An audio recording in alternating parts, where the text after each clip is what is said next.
ሰላም ጤና ይስጥልን የተከበራችሁ አድማጭ ተመልካቾቻችን እንደምን አላችሁ? የሰዓቱን መረጃዎች ይዘን መጥተናል። አብራችሁን ትቆዩ ዘንድ አክብሮት ግብዣችን ነው። ተመልካቾቻችን ቻናሉ ዳሞት ስታር ነው። ሰዓቱን ጠብቀን ጥሩ መረጃዎችን ይዘን መጥተናል። አብራችሁን ቆዩ። ኮሜንታችሁ ለኛ በጣም ወሳኝ ነው። ተመልካቾቻችን ፖለቲካ ነክ የሆኑ ቪዲዮዎች ላይ ሪያክት እናደርጋለን። እንዲሁም ወቅታዊ የሆኑ መረጃዎችን ወደ እናንተ የምናደርስበት ቻናል ነው። የኢትዮጵያ ሁነት ወዴት አቅጣጫ እየሄደ ነው? ብልጽግናውስ በኢትዮጵያ ምን እያደረገ ነው? ምን ላይ ነው? ምን ጉድጓድ እየቆፈረ ነው? የሚሉ በርካታ መረጃዎች እየተንሸራሸሩ ነው። ህወሓት ራሷን ችላ እንደገና አፈር ልሳ ተነስታለች። ደብረጽዮን ፕሬዝዳንት አድርጋ አብይ አህመድ ላይ እየፎከረች እንደሆነ አንዳንድ ቪዲዮዎች እየታዩ እየተሰራጩ ነው። የህወሓት አክቲቪስቶች አብይ አህመድ ፈርቷል፣ አብይ አህመድ ህወሓት እንደገና ትግራይን መቆጣጠሯን እያበሰሩት ነው፣ እየተቀባበሉት ነው። አብይ አህመድ በጀርባ በጓሮ እየተደራደረም ነው ይላሉ። አብይ አህመድ እንግዲህ ጽምዶ የሚባለውን በከፍተኛ ሁኔታ እንደሚፈራው ይነገራል።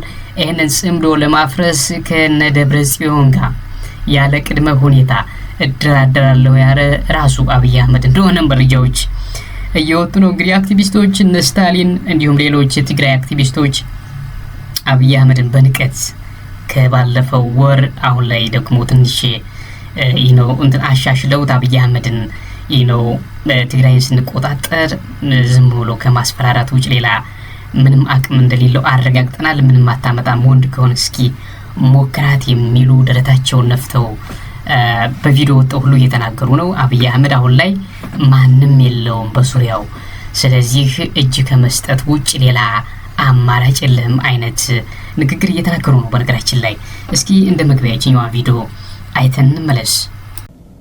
እሱራ አደረጉ እና ትግራይ በኢትዮጵያ ተበድላለች፣ በብልጽግና ተበድላለች፣ ገዢው ፓርቲ በድሏታል፣ ኤሊቱ በድሏታል፣ የሃይማኖት ተቋማት ዘምቶባታል፣ ሚዲያው ዘምቶባታል።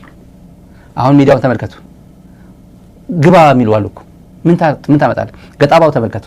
የዲሲ ብላክ ቦርድ እኔ ቃል ገብቻለሁ ለወደፊቱ ከብልጽግና በኋላ ያው የሚያስተዳድሩ ልጆቹ የሚያሳድግ ለስለሌለ ወፈንድሚን ከፍተን እንገዛዋለን። በዚያ ገጣም ቃል እንገባለታለን።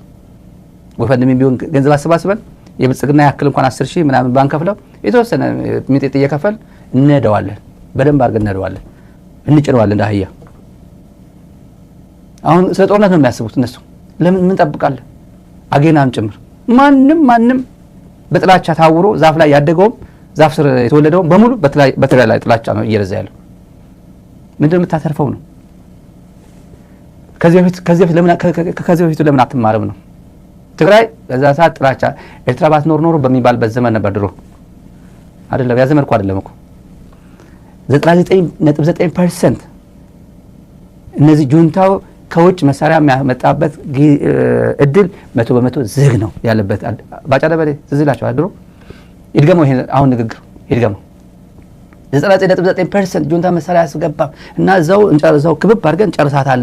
100% የተከፋ የተዘጋ ስሪስቴክስ ስለዘጋ ነው አይቻልም ያለበት ጊዜ ነበር። አሁን ትግራይ እንደ ችሎታቸው እንዳቅማቸው ነው እንዳቅማቸው። አብይ ራሱ በሄሊኮፕተር መሳሪያ ያስገቡ ያስቸግሩ ነበር ማለት ብሎ አልነበር እንዴ? በድሮ ጊዜ ማለት ጦር መሳሪያ ስለከለከልከው አታሸንፈው። ለምን ፕሪቶሪያ ሄድክ ታዲያ? ቲዲኤፍ ጥይት ጨርሶ ከሆነ ለምን አልጨረስኩም? እዛ ላይ አስበለት፣ ለቲዲኤፍ አስበ፣ ለትግራይ ህዝብ አስበ፣ ተጨንቀለት። ፕሪቶሪያ ናቆ ፕሪቶሪያ ለመሄድ ቪዚት ማድረግ ደስ ብሎ አይደለም፣ ስለማትችል ነው፣ ስላልቻልክ ነው። በዚህ መልኩ ነው እያስፈራሩት ያሉ። በነገራችን ላይ አሁን ወደ ህወሓት ዞረናል። የትግራይ አክቲቪስቶች እንደነ ስታሊን አይነቶች አሳይመንት ተሰጥቷቸዋል። የኢትዮጵያ ዕጣ ፈንታ ህወሓት ላይ እንደተንጠለጠለ ተደርጎ ፕሮፓጋንዳ እንዲሰራጭ እያደረጉ ነው። አይታችሁ ከሆነ አብይ አህመድ ላይ እየፎከሩ ነው። እኔው አብይ አህመድ ለኢትዮጵያ ያስፈልጋታል ሳይሆን ሌላኛው ደግሞ ልክ ለ27 ዓመት ኢትዮጵያን የነው በቅኝ ግዛት እንደገዙት ከኛ ውጭ ምናምን ወደ ማለት እያዘነበሩ ነው። የህወሓትን አክቲቪስቶች አይታችሁ ከሆነ ኢንቴንሽናቸው በሙሉ ህወሓት ለዚች ሀገር ወሳኝ እንደሆነ አብይ አህመድ እንደፈራ በቀጣይ ስልጣን መያዝ ያለበት ህወሓት እንደሆነ ሌላው ምንም እርባና ቢስ እንደሆነ አይነት ነገር ነው እያወሩ ያሉት። በሌላ አቅጣጫ ደግሞ ስለ ፋኖ ያወራሉ። ይፈልጉታል ይሄን አይነት ነገር በአማራ ክልል የውጊያ ለረጅም ጊዜ ቆይቶ ክልሉ እንዲጎሳቆል ወጣቱ እንዲያልቅ ምናምን ይፈልጋል። በነገራችን ላይ ህወሓት በተደጋጋሚ ነው የምንናገረው። ይህን ማንም ያውቀዋል። የአማራ ወጣት የሆነ ፋኖ ራሱ ያውቀዋል በደንብ አድርጎ የህወሓት ኢንቴንሽን ምንድነውና ስለ ምሽግ ቁፋሮ ደግሞ ያወራሉ። በአዲስ አበባ ዙሪያ አብይ አህመድ ምሽግ መቆፈር ከጀመረ 3 አመት ሞልቶታል። በግራይንደር ምናምን በስካባተር እየቆፈረ እንደሆነ ይታወቃል። ይሄው ጦርነትም ይጎስማሉ። በአንድ በኩል ደግሞ ድርድርም ነው እያወሩ ያሉት ህወሓቶች። ምንድነው ፍላጎታቸው? ምሽግ ቁፋሮ እየተካሄደ ነው አዲስ አበባ ዙሪያ፣ ሸገር ዙሪያ። ኢንፋክት ሸገር የሚባለው ዙሪያው ሸገር የምሽግ ቁፋሮ ባለፈው ሰሜን ሸዋ ነፃ ወጣ ብሎ ሰሜን ሸዋ የሆነ የጎበኘው ነው ስንዴ የጎበኘው 16 ቢሊዮን የኢትዮጵያ ብር ገቢ ያገኛሉ እንደዚህ ያሉት ወተት 16 ቢሊዮን እያለ ይቀልድብናል ነበር። ምሽግ ፍለጋ ምሽግ ለመጎብኘት ነው ሄደው ዛሬ። እንዴት ነው አሰራሩ? ይሄ ከዛ አካባቢ ዞር ማለት አይቻልም። በነገራችን ላይ ዜጎች ዝም ብሎ ተራ ዜጋ ወደዛ አካባቢ መሄድ አይችልም። ምን ይላል ዩዥዋሊ የመከላከያ አፌርስ የመከላከያ ጉዳዮችና ፕሮጀክቶች ስራ የሚሰጠው ለመከላከያ ኮንስትራክሽን ነው ኮርፖሬሽን ነው የሚሰጠው። የመከላከያ ኮንስትራክሽን ኮርፖሬሽን ወደ ሜክሲኮ የምታውቁት ታች አካባቢ ያለው ወደ ምን የሚባል ሲጋራ ፋብሪካ እዛ ነው ያለው። ይሄን ለማን የሰጡት? ለኦሮሚያ ኮርፖሬሽን ለኦሮሚያ ኮንስትራክሽን ኮርፖሬሽን የሚባል ነው ኦሲሲ የሚባል ለሱ ነው የሰጡት ያለ ጨረታ። እና ይሄ ቦታ እየተገነባ ያለው በአዲስ አበባ ዙሪያ የሸገር የሚባለው ሱሉልታ፣ ገፈርሳ፣ ፈንታሌ፣ ሸኖ፣ ሙሎ፣ እንጦጦ፣ ጫንጮ እዚህ አካባቢዎች ምሽግ እየቆፈረ ነው ብልጽግና። በጣም በርካታ ነገሮችን እያወሩ ነው። የህወሓት ወደ 4 ኪሎ እመጣለሁ አልመጣም የሚለው እንግዲህ በሂደት የምናየው ይሆናል። ህወሓት ምን አይነት ድራማ እየሰራች ነው የሚለው አጠያያቂ ነው። ተጨባጭ የሆነ ሁኔታ የለም። ከአብይ አህመድ ጋር የመደራደር ፕሮባቢሊቲያቸውን በከፍተኛ ሁኔታ በሚዲያዎች በሳይበሩን አጨናንቆታል። እነሱ ደግሞ የሚሉ የህወሓት አክቲቪስቶች ወይንም ህወሓት ኢንዳይሬክትሊ እያወራች ያለችው በራሷ በአክቲቪስቶች እንደ ልሳን ሆና አብይ አህመድ በጓሮ እንደራደር እያለኝ ነው እየለመነኝ ነው እያለች እያወራች ነው። እሪሃው እስኪ አብይ አህመድ እንግዲህ በጣም በአጣብቂኝ ውስጥ ገብቷል። በቀጠናው ሀገራት በምዕራባውያን ተጠልቷል። ወታደሩ አልዋጋ ብሏል። የኢትዮጵያ እናቶች ሁሉ ሳይቀሩ የአብይ አህመድ መንግስት በከፍተኛ ሁኔታ ያማረሩ ነው። ስለ አብይ አህመድ መንግስት እናቶች በሚገርም ሁኔታ ልጆቻቸው እየሞቱባቸው ነው። አሳሳቢ ነገር ነውና ከዚሁ ጋር ተያይዞ የምናቀርበው አንድ አሳዛኝ ነገር መቲ ሰው እንዲፈርድ ብለን ነው። ልጆቻቸውን ተነጥቀው ከኦሮሚያ ክልል የሚወሰዱባቸው እናቶች ወላጆች ባለፈው ምን ተብለው ነበረ? ጥቂት ለመስዋዕትነት 70 ካሬ ሜትር ወደዚህ ወጣ ብሎ እንሰጣቸዋለን ብለው አንገላቷቸው ነበር፣ አላደረጓቸው ነበርና በጣም በከፍተኛ ችግር ላይ ወድቀዋል የሰራዊቶች እንትኖችና እንደውም አንዷ እናት ምን ይላሉ? የልጄን መሞት ሄደው እዛው ከንቲባው ጽሕፈት ቤት በአመፅ ሄደው የልጄን መሞት የነገራችሁኝ እናንተ አይደላችሁም፣ ፋኖች ጋር ደውዬ ነው የነገሩኝ፣ በልጄ ስልክ ስደውል ፋኖች አነሱት ብለው ምሬታቸውን ለመንግስት ባለስልጣናት ሲናገሩ አንዴ እናዳምጣቸው። ተወረሽ ሲባል ሲነሱ ግማሹ ደብተሩን ጥሎ ግማሹ ችግር የሚተክለውን ጥሎ የእናቱን ጉያ እናቱን እንደገፈተረ አገር ስትኖር ነው እናት የምትኖረው ብሎ ነው የኔ ልጅ 18 ዓመት ልጅ ወጥቶ ደብተሩን ሲያደርገው ይሄዳል ሲሄድ ማለት ነው። አልክ ልጄ ብዬ ስለ አዎ እማ የአገር ስትወረድ ማየት አልችልም አገር ስትኖር ነው እናት የምትኖረው ብሎ ስለ መርቄ ነው ልጄ ለአገር ሆብሎ ሲወጡ ከኝቻቸው ተመለሰ። ሆብሎ ሲወጡ ፎቶ ተነሱት ራሱ አለ ለምስክርነት አገር ናትና እኔም ታግያ ቃል ምንም ከትግል ጋር ኖራለሁ። ዛሬ ላይ ግን ሞትን እንኳን ለመስማት ደውዬ ልጄን ስልክ ላይ ስደውል ፋኖ ነው አንስቶ ልጅሽ ተሰውቷል፣ ልጅሽን ገለነዋል፣ ሊዋጋን ሲመጣ ብሎ ጎንደር አጅሬ ተራራ ላይ ነው ያለው የተሰዋ ብሎ ያለ ፋኖ ከመከላከያ ሳልሰማ የልጄ ሞት ከፋኖ ነው የሰማሁት። ይሁን ለሀገር ነው የተሰዋው፣ ጀግና ስለሆነ ነው ልጄ የተሰዋው ብዬ እናት ነኝና አልቅሼ መጥቼ መዘጋጀት ስጠይቅ የምናውቀው ነገር የለም። ሄጃለሁ ያልሄድኩበት ቦታ የለም። ልጅም ፍለጋ ልጅ ነውና ማለት ሲመጣ እንግዲህ እዚህ ስመጣ አልመጣም ስጠይቅ አልመጣም ሲባል ተንከራተትን። ልጄ ድምፁ የሰማው ቢሰዋ ነው ቢሰዋው መርቄ የሸኘሁት ልጄ ነው። ልሂድ ብሎ ሲለኝ ሸኝቼዋለሁ። ለሀገር ነው ሆ ብለው ሲወጡ ነበርኩ ባጠገባቸው ብዬ ስለው ትታሰሪያለሽ ልጅ ብለሽ መጥተሽ ስትጠይቅ ብሎኝ ያለኝ ሰው በአመት ከ3 ወሩ ግን እዚህ ተቀምጦ በ3 ወር መቶ እዚህ ወረቀት ተቀምጦ በአመት ከ3 ወሩ የልጅ ሐዘን ነው። ሁሌም አዲስ ነው የልጅ ሐዘን። ነገስ የሚመጣውን እናውቀዋለን። ከጉያችን ያጀሉት ልጅ ተደስተን እንደዛ እንደበፊቱ እንደሸነው ይሻኛዋለሁ ወይስ እወጣለሁኝ? ወኔ አልሞተም ነገም ዛሬ ግን መንግስት የደበልኝ መደብ ያዘጋጀልኝ ለምኛ አይደለም ያለውን ነገር ለምንድን ነው የማይሰራ? ለምን ያንገራታናል? ለቀሩ ደግሞ ለምን? እስኪ ወንድሞቻችን ልጆቼ የሚሆኑ እዚህ ውስጥ አሉ ሲንገራቱ አያሳዝኑ? ዛሬ ትራንስፖርት እኮ ከለምለም እዚህ ለመድረስ ስንት ብር ከፍለን የምንመጣው? ግማሽ መንገድ እኮ በእግሬ እየመጣ ያለሁት ይሄ ህዝብ ምን እያደረገ ምን የሆነ ነው? ምን አደረግን? አሁን አብይ አህመድ ያለው ትልቁ ችግር ያለው ካቢኔ ላይ ነው፣ መዘጋጃ ላይ ነው ችግር ያለው። ቆሻሻ እንኳን ገንዳ አለው። እኛ ግን እንኳን የገንዳ ያህልና የቆሻሻ ክብር የለን። ሊሰጠኝ ማይሰጠኝ ያለ ልጄን እኮ አሞራ በልቶታል፣ ገደል በልቶታል ወገን እያለው። ስለዚህ ለምን አይታይልንም? ካልሆነ አይሆንም፣ አትልፉ ይበለን። ይበቃ፣ እንቀመጣለን ቁርጥ። በዚህ መልኩ ነው እንግዲህ እናቶች እንትን እያሉ ያሉ ልጆቻቸው ወደ አማራ ክልል ዘምተው ከዛ ከሞቱ በኋላ ልጃቸው ስልክ ላይ ሲደውሉ ፋኖች አንስተው ልጅሽ ተሰውቷል፣ ተደምስሷል የሚል ዜና ከፋኖ እየሰሙ ያሉበት ሁኔታ ነው ያለው። አብይ አህመድ ግን ልጆች ኢትዮጵያውያን ወደ ተላኩበት ቀጠና ሄደው ሲሰዉ መሰዋታቸውን አያረዱም። ስለዚህ እናቶች እሮሮ እያሰሙ ነው። የኢትዮጵያ መንግስት ምን እያደረገ ነው?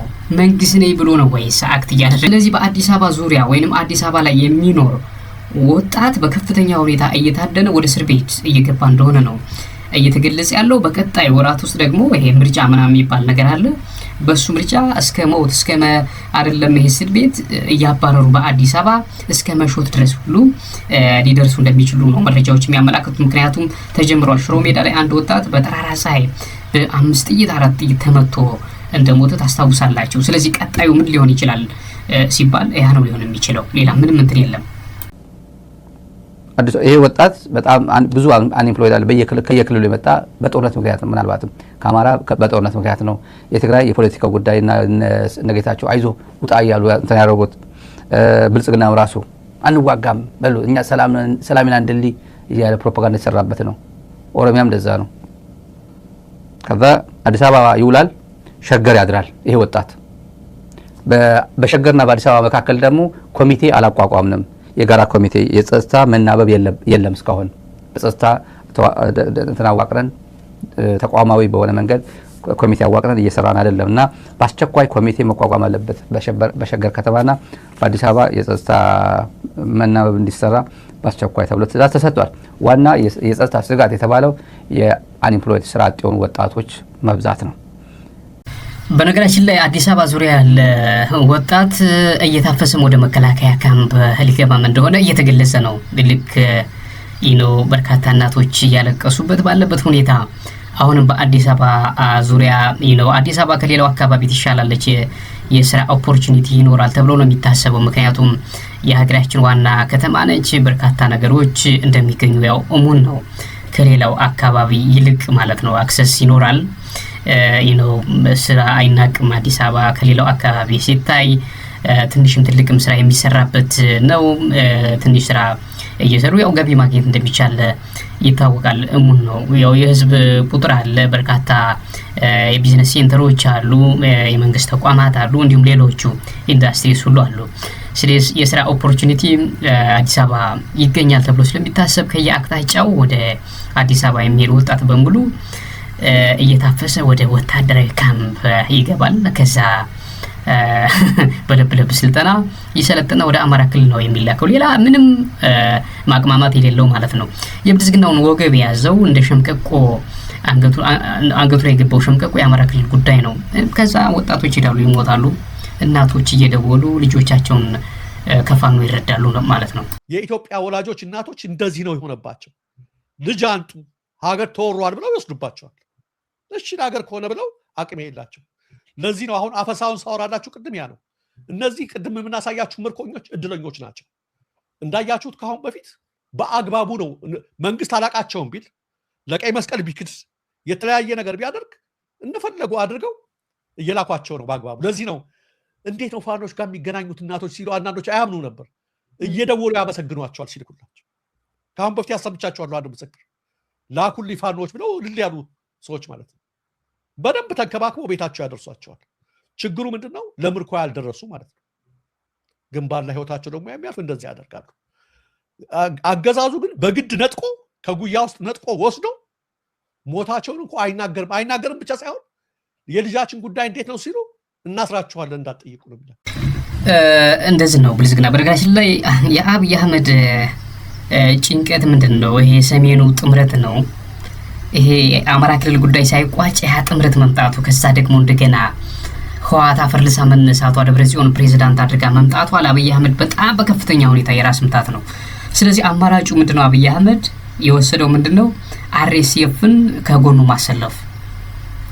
እነዛ ጽምዶ ከፈጠሩ እኔ ስለምን ጽምዶ አልፈጥርም? አርኤስኤፍ ሌላ በዚህ በቤኒሻንጉል ጉሙዝ ወይም በደቡብ ሱዳን አካባቢ የሚንቀሳቀሱ በጋምቤላ አካባቢ የሚንቀሳቀሱ ታጣቂዎች ካሉ ከነሱ ጋር ብልጽግና አይገርማችሁም? መንግስት ተብዬው ከተራ ተዋጊዎች ጋር ጥምረት ፈጥሮ ኢትዮጵያን ለማተራመስ ማለት ነው። ስለዚህ ምንድነው እያደረገ ያለ? ተጠልቷል። አብይ አህመድ ከዚህ በኋላ በኢትዮጵያ በኩል ምንም አይነት ግሪን ካርድ ምናምን አያገኝም። በቀይ ካርድ ህዝቡ ቀይ ካርድ አንስቷል፣ መዟል። ቢጫ ሰጥቶት ማስጠንቀቂያ ሰጥቶት ነበር ከ4 ዓመት በፊት አልሆነም። ስለዚህ ቀይ ካርድ ካሳየው ቆይቷል አብይ አህመድ። አሁን አገሪቱን አተራምሶ መሄድ መጥፋት ነው የሚፈልገው። ነቲንግ አብይ አህመድ እንደማይጠቅም ምዕራባውያን ያውቃሉ፣ የቀጠናው ሀገራት ያውቃሉ፣ ምንም ጥቅም እንደሌለው በርካታ ማጭበርበሮች እንደሰራ ያውቃሉ በደንብ አድርገው። አብይ አህመድ አይጠቅምም ብለዋል፣ ደምድመዋል፣ ቶታሊ ደምድመዋል። አብይ አህመድ ይሄ ለቀጠናው ሀገራት እንደማይጠቅም ምዕራባውያንም አይጠቅምም። ይሄ ሌሎች ጥምረት ፈጥረው ምን አለ ቢመጡና ይሄንን በጫማ ጥፊ ብለን ብናባረው እያሉ እየጠበቁ ነው። ባይዘው ነቲንግ ምንም አይነት እንትን የለውም አላያንስ። ስለዚህ ህዝብም ከነሱ ጎን እንደሌለ አውቋል። አብይን የሚቃወም በሙሉ ጠንክሮ ወጥቷል። ሱዳንንም ተመልከቱት። የሱዳን ኤንቮይ ተደርጎ የተሾመው ማን ነው? ሀበስቲዮ እኮ የተሾመው አንቶኒዮ ጉቴረስ ለሱዳን የላከው የሱዳን መልእክተኛ ኤንቮዩ ማን ነው? ይሄ የፊንላንዱ ሰውዬ ነው። ስለዚህ በአብይ ዙሪያ ያሉት በሙሉ ጠላቶቹ የተባሉት በሙሉ እየጠነከሩ አብይ እየደከመ፣ መጽሐፍ ቅዱስ ምን ያለ የዳዊት ቤት እየጠነከረ የሳውል ቤት እየደከመ ይሄደ እንደሚለው የአብይ መንግስት እየደከመ በዙሪያው ያሉት ጸረ አብይ የሆኑት ሁሉ ግን እየጠነከሩ እየወጡ ነው ያሉት። ስለዚህ አብይ አህመድ እሱ ብቻ አይደለም፣ ኢኮኖሚው ደግሞ ራሱን የቻለ ትልቅ ሌላ የጦር አርሚ ቀርቦበታል። አንድ ሌላ አማጽያን፣ አንድ ሌላ ቻሌንጀር ለአብይ አህመድ ኢኮኖሚው ነው። 52 ቢሊዮን እንዳለባቸው ነው ሲል የሰማሁት ኢትዮ ፎረም። ኢቨን ኢኮኖሚውም is not on his side ኮላፕስ ነው ያደረገ ያለው። አይ መጨረሻ ላይ አሁን ይሄ ግለሰብ አብይ አህመድ የሚባለው ግለሰብ በአዲስ አበባ ዙሪያ ቅድም መግቢያችን ላይ እንደነገርናችሁ በርካታ ምሽጎችን የአካባቢው ማህበረሰቦች እየተናገሩ ነው። በነገራችን ላይ ቤቶችን ሁሉ እያፈረሱ የኮንክሪት ምሽግ እየሰሩ እንደሆነ በየአቅጣጫው ይህ የኮንክሪት ምሽግ መሰራት የጀመረ በነገራችን ላይ የፋኖ ተኩስ በጀመረ በማግስቱ ነው። በሱሉልታ በኩል በላይ በደብረ ብርሃን መውጫ ዙሪያውን እንዳል በዱከም በኩል እኔ በጣም የሚገርማችሁ እኮ በዱከም ማን ያው ፋኖ የሰሜን ሸዋ ፋኖ በዛ ይገባሉ ተብሎ ታስቦ ነው የሌለ በስንት ሜትር ርቀት የሌለ ምሽግ እየተሰራ ነው አሉ። ይህ የሚያሳየው አብይ አህመድ ሞቴን አዲስ አበባ ላይ ትሆናለች ብሎ አስቧል ማለት ነው። አይመስላችሁም? በነገራችን ላይ እንደዚህ ነው። ፈሪ መንግስት መጨረሻ ላይ ሊያደርገው የሚችለው ይሄ ነው። ጉድጓድ ይቆፍራል። መጨረሻ ላይ የቆፈረው ጉድጓድ ውስጥ ነው የሚገባው። ተናግረናል። ወጥቶ ልክ ልማት እየተሳለጠ እንደሆነ ያወራል። ባለፈው ሰብስቦ ጋዜጠኞችን ልክ በቃ እሱ የተለየ ኢንቴሌክቹዋል ኤቢሊቲ እንዳለው ሲያወራ እንዲሁ በጣም እኮ ይሄን ካወራህ በኋላ ሶሻል ሚዲያው ምንድነው የሚለውን እስኪ በደንብ ይው አብይ አህመድ የምትባል ግለሰብ ምንድነው ኮሚኒቲው ምን ይያለ ነው ስላንተ ምንም አቅም እንደሌለ በጣም በእርግጠኝነት እኮ እየተናገርን እኮ ነው። በደንብ እየተናገርን ነው። ከኤአይ ይጽፍልሃል የሆነ ኤአይ ሲያን መጥተህ የሆነ ደብተር ላይ ልክ በጣም አንብበህ ተመራምረህ በራስህ እሳቤ እንትን ያልክ ነው መስል ስተዋራ መጥተህ ዝም ብለህ በቡሌት ምናምን ጽፈህ ከኤአይ ጋር መጥተህ ታወራለህ እንዴ? ነቲንግ ምንም አይነት እንትን የለውም። በአዲስ አበባ ዙሪያ ምንድነው የምትኮፍሩ? የኦሮሚያ ህዝብ እንደሆነ ካንተ ጎን አይሰለፍም። አዲስ አበባ ልጠብቅ ነው ቤተ መንግስት አዲሱ ምናምን እንዳይፈርስ ነው አዲስ አበባ ዙሪያ የቆፈር ያለው። በሰሜን በደቡብ በምስራቅ በምዕራብ ያሰፈርኸው የኦሮሚያ ሚሊሻና ይሄ ልዩ ኃይል የተውጣጣ እንዲሁም የሪፐብሊካን ጋር የሚያድን ይመስላል?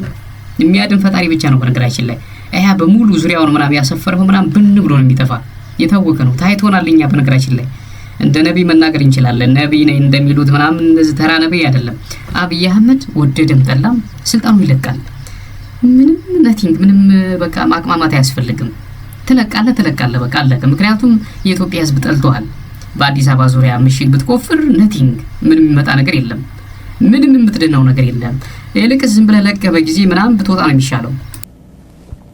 ገለልተኛ አፋን ኦሮሞ የምታውቁ ከዛ አካባቢ ዘመድ አዝማድ ያላችሁ ጠይቋቸው፣ ደውላችሁ ይህን የኦሮሚያ ኮንስትራክሽን ኮርፖሬሽን የሚገነባው ምሽግ ለምንድን ነው ብላችሁ ጠይቁት። አዲስ አበባ የት ነው? የኢትዮጵያ ድንበር የት ነው ብላችሁ ጠይቁት። የኢትዮጵያ ድንበር ጫንጮ ነው ወይ ሱሉልታ ነው ወይ ገፈርሳ ነው ወይ ፈንታሌ ሸኖ ሙሎ ወይስ እንጦጦ ነው? ጠይቁት። ይሄን መረጃ ልንገራችሁ ብዬ ነው።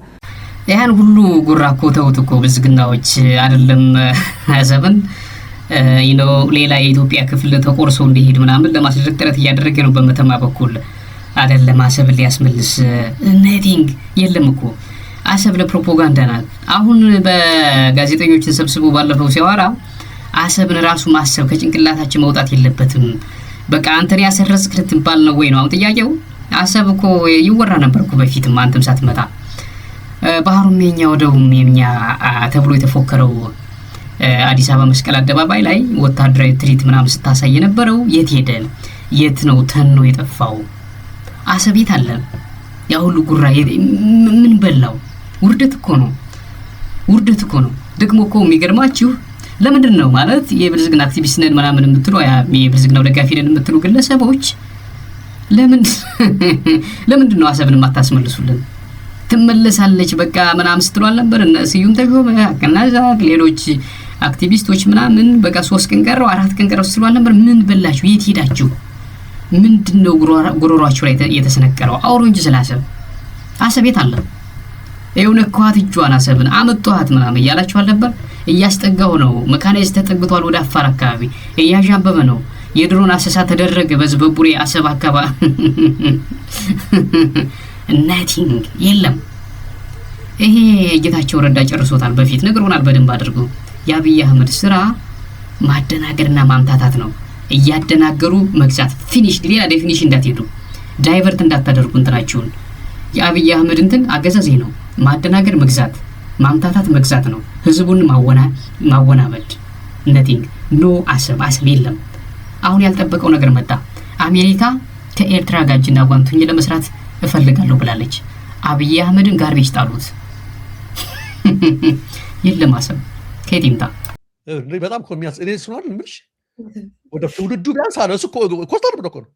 ትውልዱ ቢያንስ ወደብ ያስፈልጋል፣ የባህር በር ያስፈልጋል የሚለውን ነገር በጭንቅላቱ እንዴ አብይ ሳይመጣ ተቃዋሚዎች የባህር በር አሳጣን ያደግ ያሉ ሲቃወማል ይኖር 97 ላይ ክሊርሊ እሱም ባለበት እሱም የዛን ጊዜ ወያኔ ነበር። እና ምንድን ነው እሱ ቢያሰርጸው ሄድ ለማለት ነውና ስስቅ ነበር። ይልቅ አከሰረን ያን ፕሮፓጋንዳ ጀምራችሁ ከስንት ሀገር ጋር ተጣልታችሁ ስንት ነገር ከስሮ ስንት ጉዳ መጣችሁ። የዲና ሙፍቲ ነገር ነው ሁሌ በሱ ጉዳይ ላይ እንትን የሚለኝ ቲክቶክ ላይ ገብቶ ያንንም ያክል ትልቅ ሰው ማለት ነው ይታያል። እዛ ጋ ነው የምንገባው ምናምን ሲል ማለት ነው።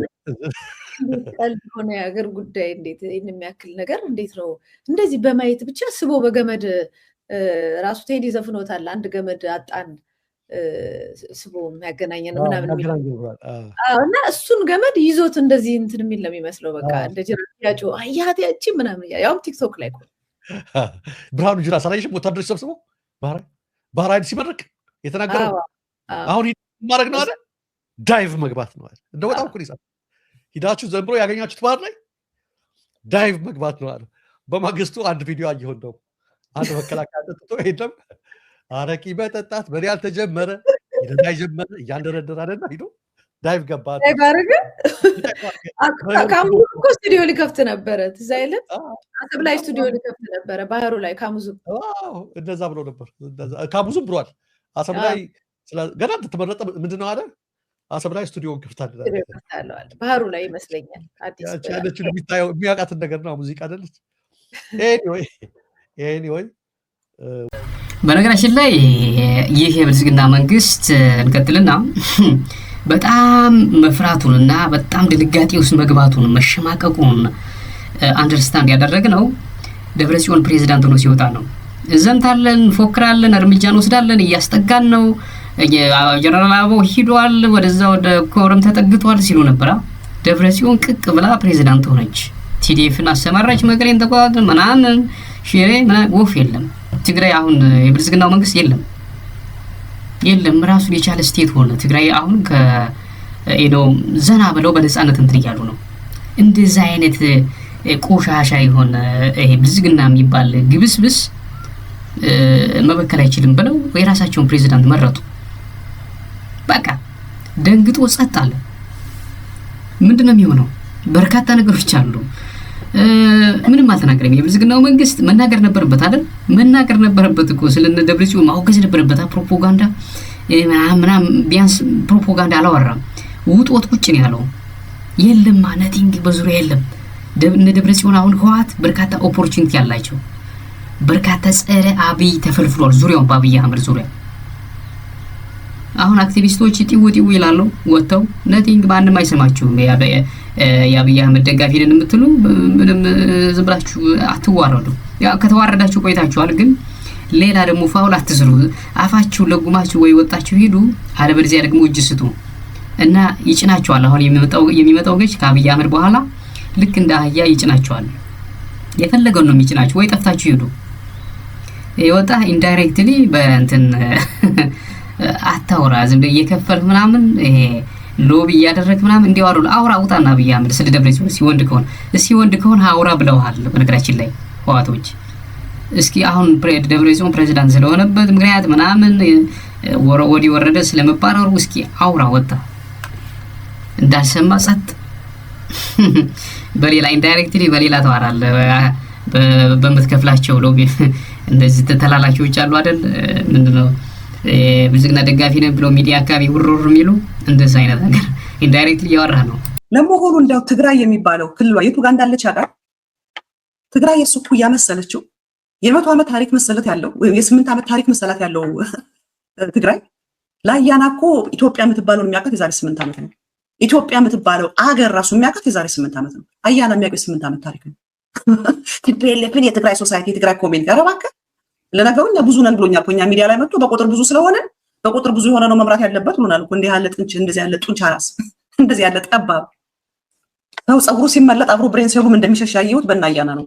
ኤኒዌይስ አብይ አህመድ ግራ ስለገባው በእነ ቦዘኔው አያና ሱፍና ከረባት አልብሶ ከኢትዮጵያ ባጀት እየቆጠረ እንደ ፓፔት በሚያወጣቸው በእነዚህ ምናምን ቲዎች ነው እንጂ እየተናገረ ያለው ብልጽግና ወጥቶ በፊት ለፊት ህወሓት በመመለሱ ሮንግ ነው እቃወማለሁ ፕሪቶሪያ አላለም። አብይ አህመድ ፈርቶ ደንግጦ ድምፁን አጥፍቶ ተቀምጦ ነው ያለው። ምክንያቱም የህወሓት ተመልሶ መምጣት ለሱ ትልቅ ናይትሜር ነው፣ ትልቅ ድንጋጤ፣ ትልቅ ፍርሃት፣ ትልቅ ውርደት፣ ትልቅ ሽፈት፣ ትልቅ ጥቃት ነው።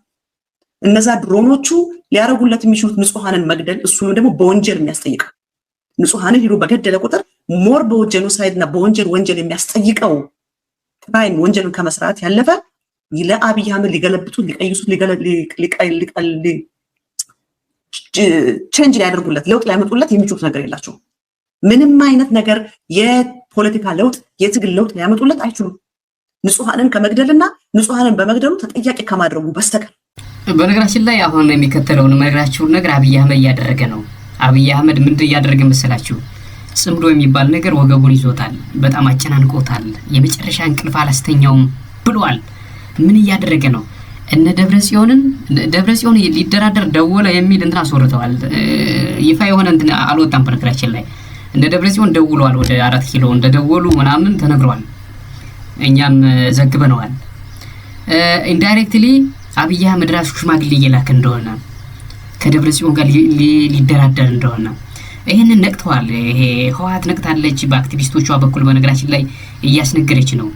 አብይ አህመድ ይህንን የሚያደርግበት ምክንያት አንደኛ ጽምዶ የሚባለው ለመበተን እነ ደብረጽዮን ከአብይ አህመድ ጋር የሚነጋገሩ የሚደራደሩ ከሆነ ይሄ ጽምዶ የሚባለው ሻዕቢያ ፋኖና ህወሓት ይሄ በመካከል ቦንድ ሊፈጥሩ ነው የሚባለው ኮላፕስ ያደርጋል።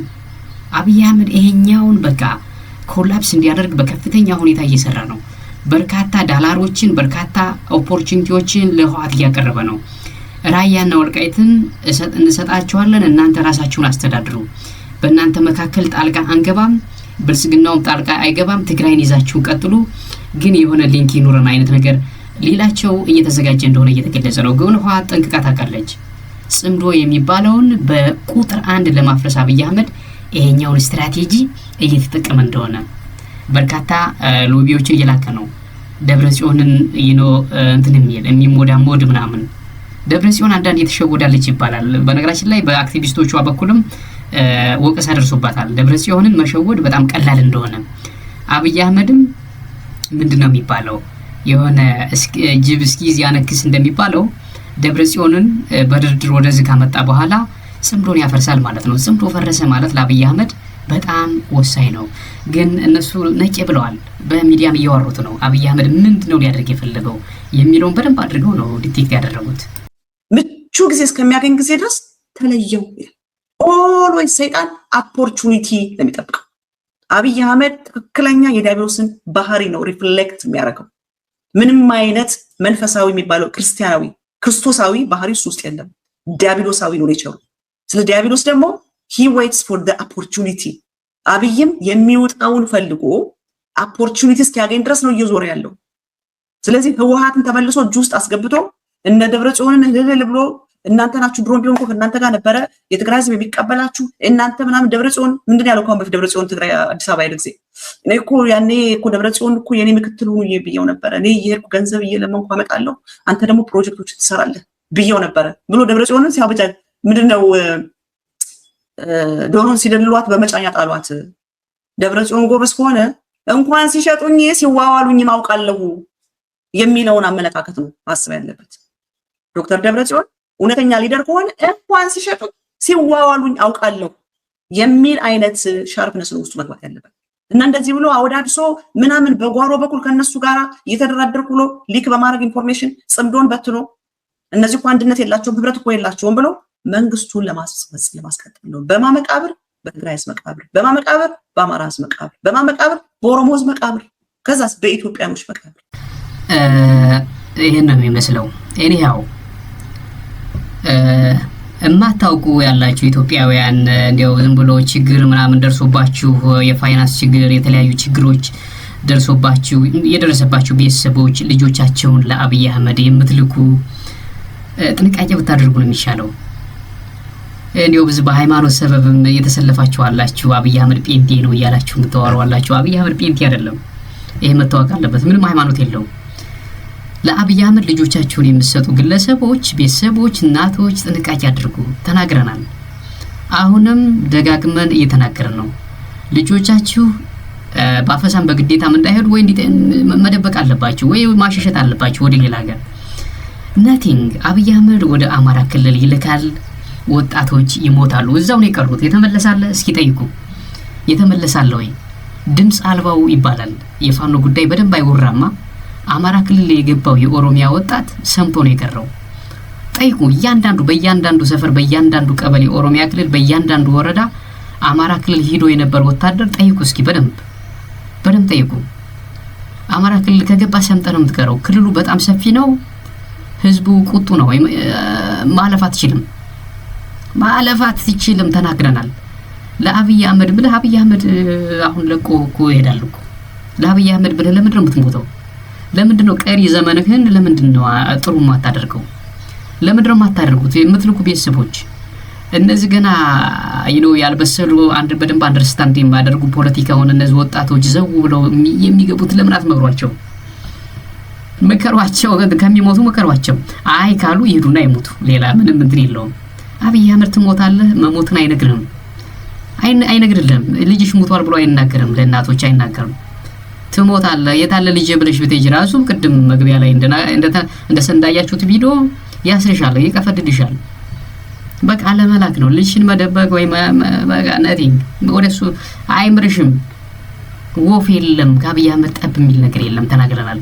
ቀኑ እየደረሰ ነው። ያሬድ ምናልባት አስገራሚው ነገር ይሄ ሁሉ ሀገሪቱ የገባችበት ውጫዊና ውስጣዊ ቀውሶች በተመለከተም የአብይ አህመድ አገዛዝ ግልጽ በሆነ መልኩ ለኢትዮጵያ ሕዝብ የሚነግረው ነገር የለም። የኢትዮጵያ ሕዝብ ከዚህ መረጃ ውጪ ነው። ምናልባት የኢትዮጵያ ሕዝብ ስለዚህ ጉዳይ ሊሰማ የሚችለው ከእንደኛ አይነቱ ሚዲያዎች ምናልባት ከነ ጀርመን ድምጽ ሬዲዮ እንደዚህ መሰል ከሆኑ የኢንተርኔት ሚዲያዎች ካልሆነ በስተቀር በአገዛዙ ተጠያቂነት ያለበት አገዛዝ ለዜጎቹ ተገቢውን መረጃ ማቅረብ ያለበት ምንም የሚያውቀው ነገር የለም የኢትዮጵያ ሕዝብ። ሌላው ቀርቶ የአብይ አህመድ አገዛዝ በከፍተኛ ቁጥር ሰራዊቱ ያለቀበት ያለው በአማራ ክልል ምን እየተደረገ እንዳለ በይፋ ለኢትዮጵያ ሕዝብ አይነገርም። አሁን ደግሞ የሱዳኑ ጉዳይ አለ። እንዲህ አይነቱ ነገር ምን ማለት ነው? ምንን ያሳያል? ደግሞ ይመጣና የሚዲያ ነጻነት የሚዲያ እመርታ ብሎ ደግሞ ጆሮ የሚያደነቁር ዲስኮር ከጉዳዩ ጋር ቀጥተኛ ግንኙነት የሌላቸውን ሰዎች ሰብስበው ድርኩን ተቆጣጥሮት ሰሞኑን እንደዚሁ ሲናገር እንደነበረን የተከታተል ነው። የኢትዮጵያ ሕዝብ የማወቅ መብት አለ። የኢትዮጵያ ሕዝብ በአንድም ይሁን በሌላ ይመለከተዋል። ጦርነት ውስጥ ነው ያለው ያገዛዝ። ጦርነት ውስጥ ከገባ ኢኮኖሚው ህዝቡ ላይ የሚያሳድረው ተጽዕኖ ይታወቃል። ለምንድን ነው መረጃ የሚነፈገው? ለውጭ ሀገራት ሲሆኑ በእንግሊዘኛ የውጭ ጉዳይ ሚኒስቴር መግለጫ ይሰጣል። ምንም አያስፈልግም። እሱ በርካታ ወንጀሎችን ሰርቷል። አብይ አህመድ ሰርቷል በደንብ። ትግራይ ክልል አማራ ክልል አሁን እየሰራው ያለ በድሮን የሚያደርገው ጭፍጨፋ፣ ህጻናት፣ እናቶችን፣ ሴቶችን፣ ፋኖችን ሲያጣ ስሜት ታይሎ በጣም ደብድቡ እያለ እዛው እሱ ድሮን ስቴሽን ውስጥ ቁጭ ብሎ ነው የሚያስደበድበው አብይ አህመድ። ምታው ይሄንን ምናምን እያለ ጤና ጣቢያ ምናምን ህዝብ እንዳይከለከል የታባቱ ይበተን ምናምን እያለ እያስመታ ነው። በዚህ 3 አመት ውስጥ ወደ 500 ቦታዎች ላይ 500 የሚደርስ ጥቃቶችን አድርሷል አማራ ክልል ውስጥ። ትግራይ ክልል በጣም ትንሽ ነው የጦርነቱ ጊዜ። እኔው በአማራ ክልል ጦርነቱ በየጊዜው ይካሄዳል፣ በየጊዜው አለ። የአብይ አህመድ ሰራዊት እየተማረከ ነው። ጠይቁ። የፋኖ ኃይሎች ተደራጅተው በአንድ ዚህ እየተመሩ ነው። በርካታ ወጣቶች ፋኖ እየተቀላቀሉ ነው። የአብይ አህመድ ሰራዊት እየተበተነ ነው። እየከዳ ከሚሰለጥንበት ቦታ ሁሉ ሰሞኑን አሁን እየከዳ እየሄደ እንደሆነ መረጃዎች እየወጡ ነው። እየከዳ ወደ ፋኖ እየተቀላቀለ አጥር እየዘለለ ከብር ሸለቆ ከውርሶ ኤቭሪዌር ሶርበር ያለ ምክንያቱም እያፈሰን የሚወስደው በግዳጅ አታሎ በብር ምናምን ይወስደዋል። ከዛ ብሩን ይዝና ላጥ ያለ እየጠፋ ነው። መጥፋት አለበት። አይታችሁታል። 3 አመት አይታችሁታል። በትግራይ ክልል የተካሄደውን ጦርነት ምንም ነገር የለም። አንተ ከመሞት ውጭ እናተ ከማልቀስ ውጭ ሌላ ነቲንግ የለም። አማራ ክልል ጦርነት እየተካሄደ ነው። ፋኖ የሚባለው ተደራጅቶ ምክንያቱም ሰፈሩ ቀይ ሄዶ ስለተኮሰበት ማንነቱን ለማስከበር ቀዩን ለማስከበር እየተዋጋ ነው። ፍትሃዊ ነው የፋኖ ውጊያ። ለምን ነው ፋኖ ቢዋጋ የሚል ያልገባው ደንባራ አለ። ስቲል አብይ አህመድ ሱሪ አስፈታለሁ ይቺ እንዳትረሱ። አይደለም ሱሪ ቀበቶ አስፈታለሁ፣ አይደለም ቀበቶ ሱሪ አስፈታለሁ ብሎ ገባ። እዛው ሰምቶ ቀረ። ጭቃ ውስጥ ነው ሰምቶ ይቀረው። አሁንም አለው እንጂ አሁንም ሰራዊቱ እየከዳ ነው። አማራ ክልል ወዳሉ መረጃዎች ሄዳለሁ። አማራ ክልል ፋኖ የሰራዊት ግንባታውን ቀጥሏል። በአድዋ ክፍለ ጦር 11ኛ ዙር የፋኖ ምልምል ሰልጣኞችን ማስመረቁን አስታውቋል። በምዕራብ ጎንደር ቀጠና ለወራት ስልጠና የወሰዱ ምልምል የፋኖ አባላት ስለመመረቃቸው የወጡ መረጃዎች ያሳያሉ። ከዚህ በፊት በ10 ዙሮች ስልጠናዎችን ያደረገው አድዋ ክፍለ ጦር በዚህ ሰዓት 11ኛ ዙር ሰልጣኞችን ማስመረቁን ከፋኖ የተገኙ መረጃዎች ያሳያሉ። ሌላው ከግዳጅና ከስምሪት ቀጠና የወጡ የሚሊሻ አባላትና የመከላከያ አባላት ወደ ፋኖ መቀላቀላቸው ተገልጿል። በጎጃም ቀጠናና በሸዋ ቀጠና ዛሬ የወጡ መረጃዎች እንደሚያሳዩት ብሬን የቡድን መሳሪያ ጭምር በመያዝ ወደ ፋኖ የመከላከያና የሚሊሻ አባላት ተቀላቅለዋል። ከዚህ ጋር በተያያዘ እንደዚሁ ብር ሸለቆ ተብሎ ከሚጠራው መሰረታዊ ወታደራዊ ማሰልጠኛ ትምህርት ቤት እንደዚሁ የወጡ ምልምል ወታደሮች ወደ ፋኖ ተቀላቅለዋል። ከጦላይ ወታደራዊ ማሰልጠኛ ትምህርት ቤት ወደ ብር ሸለቆ መሰረታዊ ውትድርና ማሰልጠኛ ትምህርት ቤት የተዛወሩት እነዚህ ሰልጣኞች ጸረ ሽምቅ ስልጠና ለመውሰድና በአማራ ክልል ለሚደረገው ዘመቻ ጸረ ሽምቅ ወታደራዊ ስልጠና ለመውሰድ የነበረ ቢሆንም ዛሬ 8 የሚሆኑ ሰልጣኞች ከብር ሸለቆ ወታደራዊ ማሰልጠኛ በመውጣት በአካባቢው ወደሚገኙ የፋኖ አባላት መቀላቀላቸውን የወጡ መረጃዎች ያሳያሉ።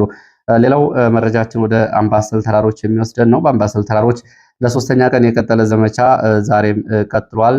ዳቃ፣ አበት፣ ድብል በተብሎ በሚጠሩ የአምባሰል ተራራማ አካባቢዎች በሞርተርና በድሽቃ የታገዘ የእግረኛ ዘመቻ እየተደረገ ነው። በዚህ ዘመቻ ዛሬ ባለው ውጊያ የደረሰው ጉዳት በዝርዝር አልታወቀም።